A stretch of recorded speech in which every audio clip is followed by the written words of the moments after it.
Hey, what's up, guys? You are listening to the Airtime Misfits Podcast. I'm your host, Adam, alongside Nick. How's it going? And I'm not going to drag on too long with this intro because we got some serious business to get to. And that business is talking about Dragon, which was located at Adventureland in Altoona, Iowa. So stick around.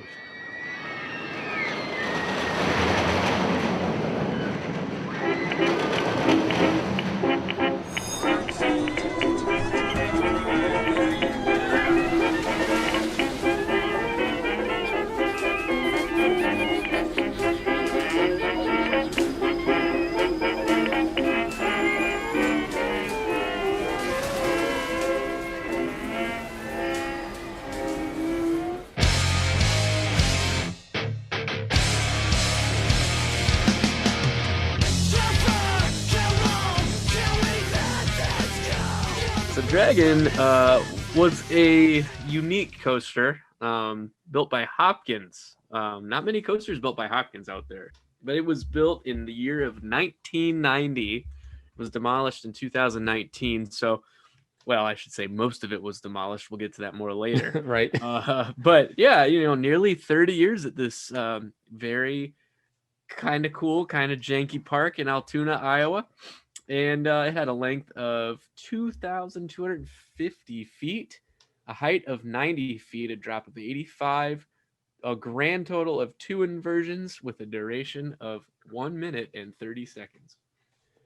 Yeah, and when the coaster opened, it was not only the first coaster at Adventureland to have inversions, but for a while it was the only coaster in Iowa that had inversions. But yeah, you're right. It was built by Hopkins, which they were not known for building steel coasters. They're actually they've built, let's see, 1, 2, 3, 4, 5, 6. I'm seeing 7 here. Yeah, 7 coasters in their lifetime, and it looks like 4 of the 7 are still active. You have Desert Storm at Castles and Coasters, which is in Phoenix, which yes. I've not been on, but I've heard not too bad reviews of that coaster, actually. Yeah. They have a couple other coasters. The one that really intrigues me is Texas Tornado at Wonderland in Amarillo. Yeah, that one looks real interesting. The loop structures are super bizarre. Yeah, I agree. I would love to ride that one day. I have not been to Wonderland Park because I've been to Fiesta Texas and San Antonio and over Texas and Dallas, but Amarillo. I mean, Texas is so big. Like to get to Amarillo, you're still like hours away. Yeah. But it would definitely be cool to check out. But Hopkins, though, they're more in the game of building flumes and other kind of like water rides. So they have a long list of flumes. Oh yeah. So that's really their bread and butter. And it looks like the last coaster they built was in 1996, which was the new Wild Mouse coaster in Japan in Misaki Park. Mm-hmm. And then the last one that they built in America was in 92, and that was 2 coasters for Castles and Coasters in Phoenix. So I think it was a very short span of time where they were in like the coaster building game, and then I think they just kind of decided to stay in their own lane and focus on log flumes. Yeah. And it's interesting. The one that I knew about prior to, I mean, Adam and I were just talking. I honestly didn't know Adventureland existed till probably, I mean, the year Monster came out.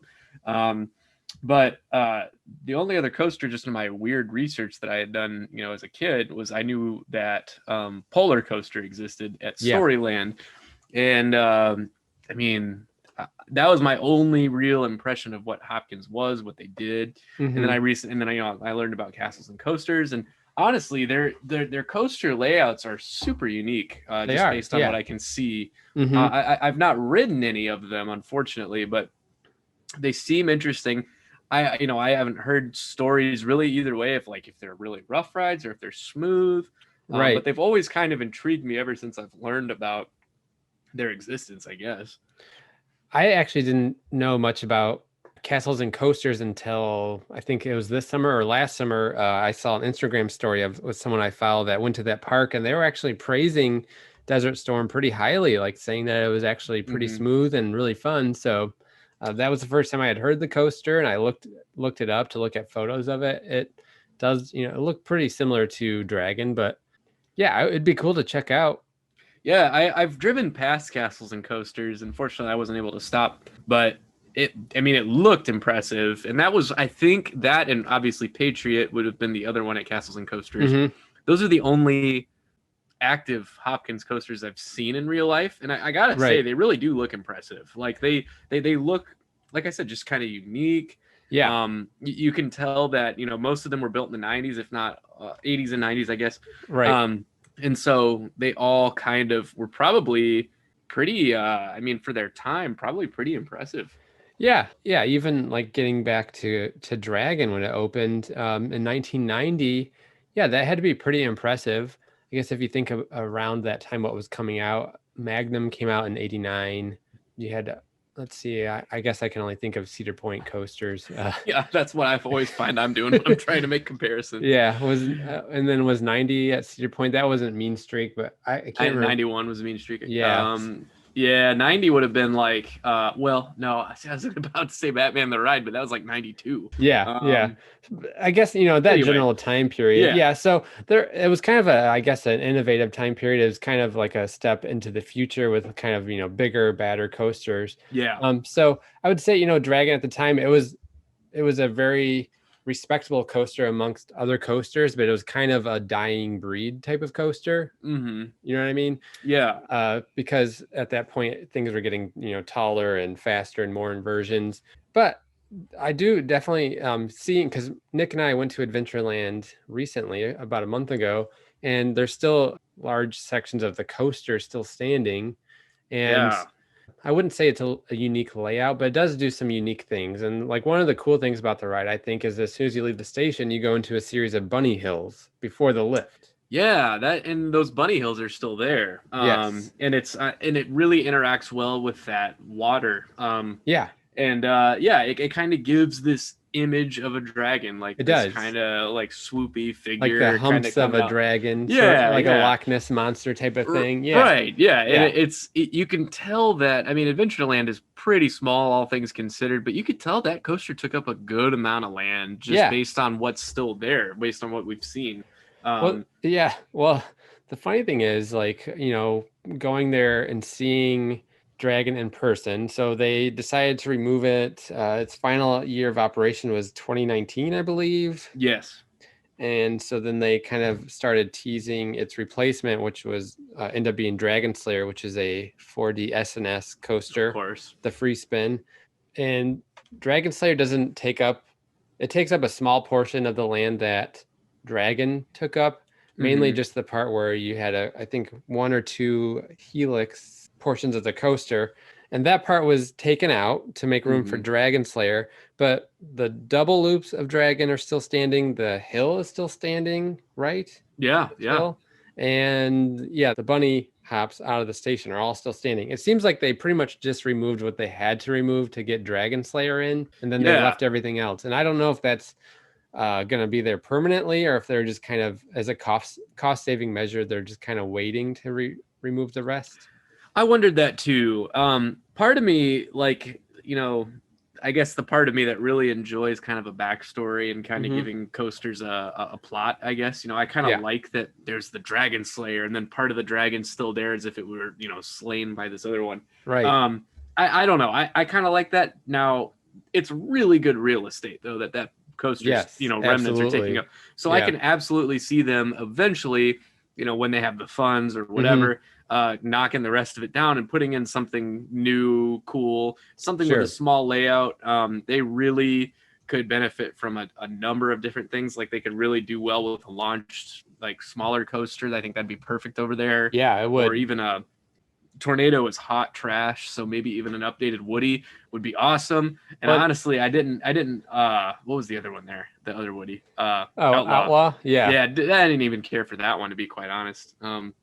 They could even use, actually, if they wanted to work with Hopkins again, they could use a log flume, because the park used to have one, but they removed it for Monster, the construction of Monster. So that could be a cool spot for a log flume. That would be perfect too. Yeah. And they've not had a great amount of luck recently with water rides, unfortunately. Sadly, yes. Super sad. They if anyone saw, I think it was an 11-year-old kid Yeah. was killed. And actually, we were talking. We were like, "Oh man, it'd be fun to do that raft ride when we were there," but Mm-hmm. it was closed. It was And closed. Yeah. yeah, so super weird, super Yeah. surreal to see that after just a couple weeks after we were there. Yeah. It's awful. Yeah. Awful stroke of luck. And Mm-hmm. anyway, so all things considered, yeah, another raft ride would be cool. I think that would really fit that population well, because that seems like the kind of thing that would please the GP of Iowa, is like Yeah. a ride you can cool down on. Right.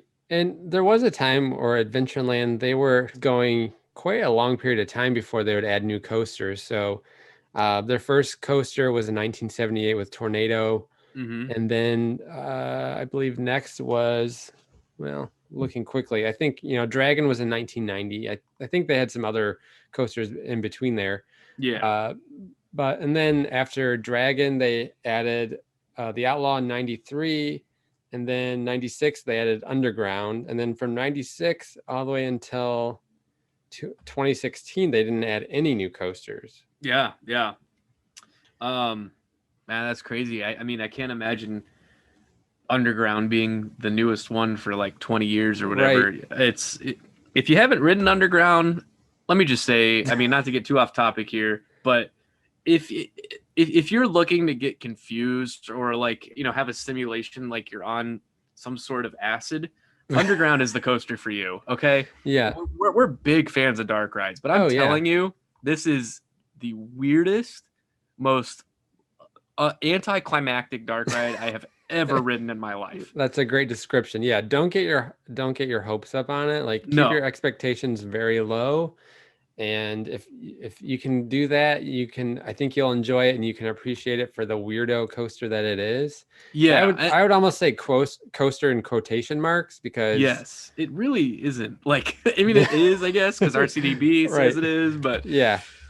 Yeah, I mean, I think we were all kind of silent for a couple minutes after we got off, just trying to like take it in. Like, what the hell did we just ride? Right. It was so confusing. Yeah. Anyway, before we went to the park, I purposely didn't look into too much what the Underground was. I knew it was a dark ride coaster. I had heard it was kind of odd, but I didn't know what to expect at all. And it was, even not knowing what to expect, and expecting it to be odd, it was even more odd than I expected. So, oh my gosh, yes. Yeah, it was so outlandishly weird. I mean, and anyway, but that was the newest one until Monster, which is crazy. Right. And then 2016, they added Monster, but it seems like Adventureland is kind of back on like the every 3-year plan of adding a coaster. Yeah, so good. Monster, which is good. Yeah, Monster is 2016.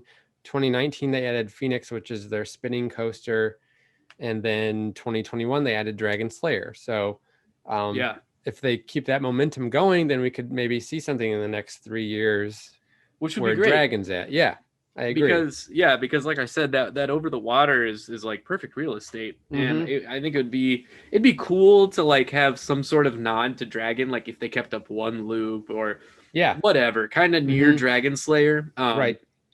That'd be kind of cool. But in terms of the rest of that land, I mean, first of all, demolish that really hideous station that they had for Dragon. I mean, we couldn't see inside, but the outside is just so ugly. It's an eyesore. Yeah, it really is. Like, it needs an update. It needs demolished and just rebuilt, to be honest.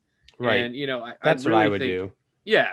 And I really think it'd be cool to have a coaster there, a newer, kind of more inviting coaster, because if you've not been to Adventureland, I think they called that section of the park like Dragon's Island or something. So just to hop onto what you're saying, when Dragon opened in 1990 at a cost of $2.1 million, between 2.1 and 2.5 million, which is pretty cheap, actually. Super cheap. When they opened the coaster, they also rethemed that kind of island that it's on, quote island. It's called Dragon Island, which is so you have to go onto Dragon Island, and then after Dragon Island you go into Outlaw Gulch, I think. Yeah, that sounds right. Yeah, so it is Dragon Island. It is a bit outdated. I definitely think if they were to build something where Dragon is now, that building which was the former station for Dragon does need to come down. I think they use it for like partial like arcade and locker area now. Yeah, and I'm sure I mean, it's pretty big. I'm sure there's some element of like storage maybe for their Halloween Yeah. area. They put Yep. stuff, I'm sure. Yeah. But all that to say, yeah, I mean, it would be, there's so much potential in that little area. And There is. Yeah. I think based on the most recent additions that Adventureland's done, like having a family spinning coaster with Phoenix, and then adding a 40 SNS free spin, which is just a great GP pleaser. Like Yes. they're really on the right trend, I'd say. I think so too. They're Yeah. really making the right moves. Yeah, they're making smart investments, with their limited budget. I think they're making the right moves, and yeah, hopefully they continue that trend. I think it's a good park with a lot of potential, and I know, they don't have probably the biggest budget, like your Cedar Fair, Six Flags parks, but Sure. I could see it, 10 years from now, adding another major coaster attraction or two. Like it could be, up there with the Holiday Worlds and Kennywood's type of parks, but Yeah, they have a absolutely. ways to go before they're there, but it's Yeah. close. Yeah, it's Monster's close. great. Yeah, Monster is awesome. I Yeah. mean, if honestly, I was thinking about this the other day, and it might be my favorite Gerstlauer. I don't know. That's a big bill, but anyway, Yeah. you definitely wouldn't imagine that type of coaster at that type of park. It's Right. just so great. It And is. for those of you who are like us and really like taking footage and pictures, just a side note, the coaster's in the middle of the park. You can literally circle around it and get all sorts of different angles. And the really cool part is if it's open, which we weren't sure it was going to open, but the chairlift that they have there, you can actually go through the coaster, get some amazing footage, great photos.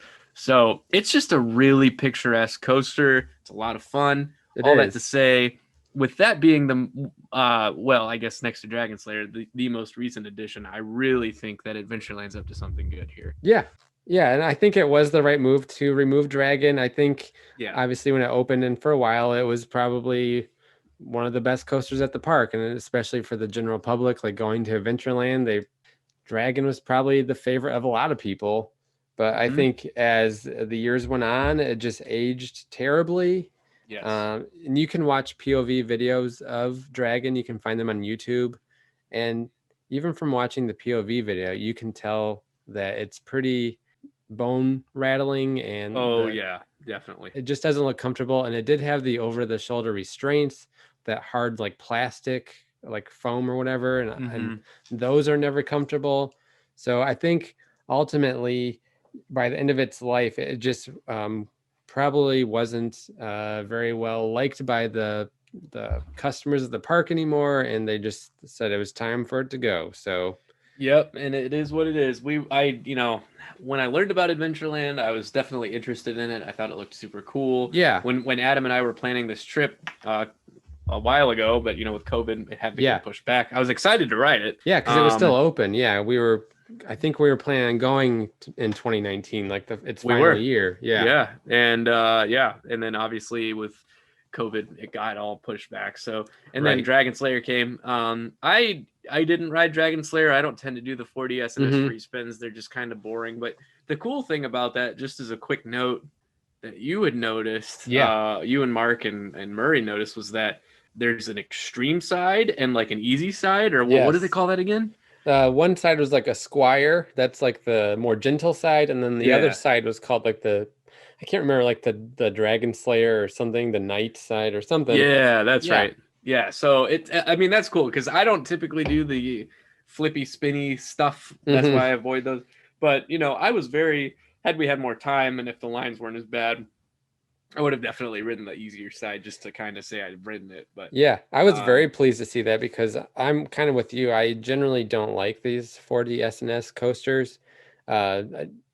The spinning is just a little bit too extreme for me. So if you've been to any Six Flags park, you probably have seen one. They're cloned all over the place. Oh yeah. And usually when I ride them, when I get off the ride, I kind of regret riding it just because it's just a little bit too much for me, a little bit too intense. But I was pretty pleased with Dragon Slayer because I did ride the Squire side, which was the more gentle side. It still does spin you around, but not nearly as much. And I thought it was a lot more enjoyable. Oh yeah, and I was definitely tempted because it looked so much fun. But I mean, they were just packed that day. I mean, that was the other thing. If you guys are planning on going, try and go on a weekday if you can. They Yeah. get real busy there. Yeah, they were busy. Yeah. But in true Airtime Misfits fashion, we do have. It's not a promotional commercial for Dragon, but No. it is a commercial from that era for Adventureland, and Yes. we would love to show you what we have found. So this is a commercial from Adventureland in 1985. This will kind of give you a taste of what the park was like in that kind of time period. It's just like kind of a montage of different rides in the park. So if you're listening, just imagine all the different fun rides you could ride at Adventureland. Have a ball this fall at Adventureland. Come on over to Adventureland. Oh yeah, they had a wild mouse apparently. Yeah. And there's just a few weekends left at Adventureland. Don't south. Make sure There's just a few weekends left at Adventureland. You're pretty good at that. Nowadays, they have, they say websites like www. Saturday and Sunday and weekend. Oh, dude. So I think you just found your second career doing voiceovers. I think I did. Yeah. Here's my out of teaching. Yeah. At the end of that commercial, they had that galleon, and I don't know if you remember, but like that was probably the most popular flat ride there. Like they loved, like, because you and I were, or I guess all of us were on Falling Star, Mm-hmm. and we saw the galleon open right up the way, and then people just flocked to it when people it opened. flocked to it. Yeah, and you know why? I'll tell you why. Oh, yeah. It's because this is the best themed swinging pirate ship boat ever created. Yes, it is. It was, if you haven't seen it, look it up on Google. Galleon Adventureland. Oh yeah. It was themed to look like a pirate standing with its legs spread open. Yeah, so technically you're the pirate's testicles swinging back and forth in the wind. So that's pretty neat. But that's you're why a boat. people wanted to ride it. That's why I wanted to ride it. Anyways, absolutely. Yeah. But I remember we got off that and it wasn't even like as extreme. I mean, it's a rocking boat and it wasn't even great for a rocking boat. Anyway, no, it wasn't. But so that was, I mean, I had it at the end of that commercial. That seems like that was a community staple for, even since the 80s, that galleon, man. Right. So anyways, like in that commercial, this is obviously before Dragon, but the main coasters they highlighted were Tornado, which we rode, that's their oldest coaster, built in 1978. It's pretty rough. It's a wooden coaster. Yeah, that was definitely the worst. Yeah. And it looked like they had a wild mouse. Yeah, they had a wild mouse coaster. So at some point they had a wild mouse and it was removed. Mm-hmm. But yeah, so when Dragon was added, I mean, I think that was a huge upgrade to the park, obviously. I mean, it was the first coaster with inversions. It was the only coaster with inversions until they built Monster. Yeah. So yeah, I can see how it was a big deal when it opened, especially for a small park. I mean, Adventureland now is small, but I can imagine in 1990 it was like very small, like a very small regional park. Oh yeah, absolutely. And I have a lot of respect for those types of parks because especially in the market like Altoona, or I guess technically like the Des Moines area, Iowa, they're really making it work. They're bringing in a lot of people. Yeah. I mean, they were truly, now they weren't Cedar Point packed, but when we were there, it was busy. They were packed. Yeah. For being that small of a park, they were really doing well. Yeah. So props to them for really doing that and for really having a great mixture of rides. Yeah. You could tell a lot of their flats are kind of older. Like, you remember how much they loved their Frisbee ride? But they had Frisbee. What was the Frisbee called? Was it called Sidewinder? Sidewinder, yeah. They had like merch for it, which is super weird to see merch for a flat ride like that. Yeah. But they love that stuff, and the GP just eats it up. And so they do, yeah. Like I love when a park really embraces the city they're in. They understand the climate they're part of, and they don't just all go for the extreme crazy coasters. Right. They want to bring people in to ride those flat rides, and people love those flat rides for years to come, and so they don't feel like they need to replace them like a lot of these bigger chains do. So I mean, they're really doing something good at Adventureland. I'm a big fan of that park. Yeah, and for all those reasons you just mentioned, I think that makes Adventureland a pretty unique park. Oh, absolutely, because they had some definitely like 70s to 90s flat rides pretty much. Like I don't know if they really had any newer flat rides necessarily. Right.